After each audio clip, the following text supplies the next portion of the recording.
Imagine living in a world where every move you make is being watched, every word you say is monitored, and every thought you think could be a crime. This is not a sci fi movie, that's 1984, George Orwell's terrifying version of the future.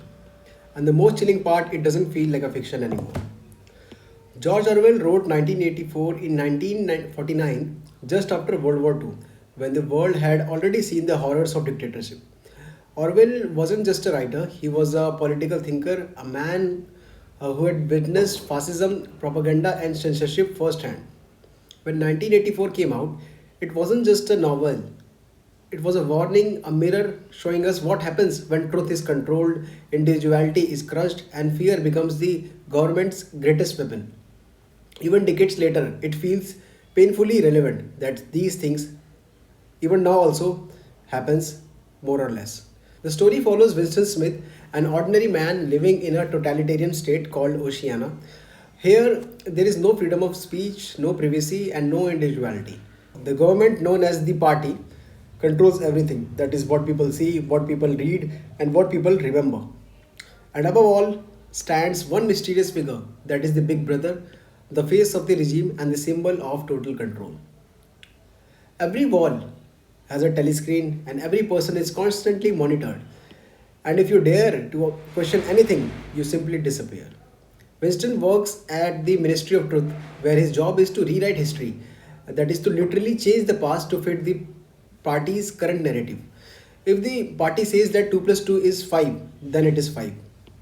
But Winston starts to question this world. He secretly rebels, he starts a love affair, he dreams of freedom. And slowly, painfully, we watch him try to find truth in a place where truth doesn't exist.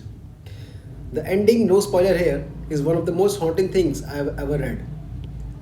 What makes 1984 unforgettable isn't just a story, but it's what it says about, basically, its comments on power, truth, and human nature. It explores what happens when a government controls information, when people stop asking questions, and when lies are repeated until they sound like truth. It shows how language can be turned into a weapon through something called newspeak, where words are systematically destroyed to make certain thoughts impossible. It is a terrifying idea because if you can't say it, you can't even think of it. But the part that hit me the hardest was how normal people slowly accept oppression, not just because they're evil, but because they are afraid. They're afraid to question. And honestly, while reading, I couldn't help but think about the real world today, about places where censorship still exists, where criticizing leaders is treated as betrayal.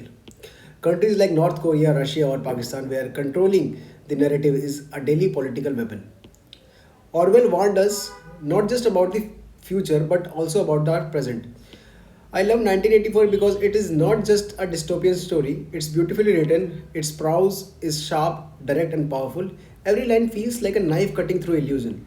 And even though it's dark, it's strangely poetic. What I admired most was Orwell's courage, his ability to show us that freedom is fragile, that truth can vanish if we stop defending it. We live in a world where surveillance is normal, where fake news spread faster than truth, where public opinion can be shaped by a few political voices. That's why 1984 feels more alive than ever. It forces us to ask, are we unknowingly living parts of Orwell's world today? Are our thoughts still our own, or our mind are influenced by some propaganda or some misinformation? This book might have been written 75 years ago, but its message echoes louder with every passing year. I genuinely feel 1984 is a must read for every citizen, no matter where you live. Because democracy isn't just something which we inherit, it's something which we protect. The book reminds us what happens when power goes unquestioned, when people stop thinking for themselves, and when truth becomes whatever the authorities say it is. Reading it makes you more aware, and the awareness is the very first step for the freedom. So, if you have ever wondered what a world without freedom looks like, read 1984. It'll open your eyes, unsettle your heart, and maybe, just maybe, make you a more conscious citizen. I'm an imperfect reader, and this is the way my take on the most powerful book ever written. So, basically, tell me in comments, do you think we already live in a version of Orwell's world or not? So, this was all about this video. Let's meet in another video. Thank you.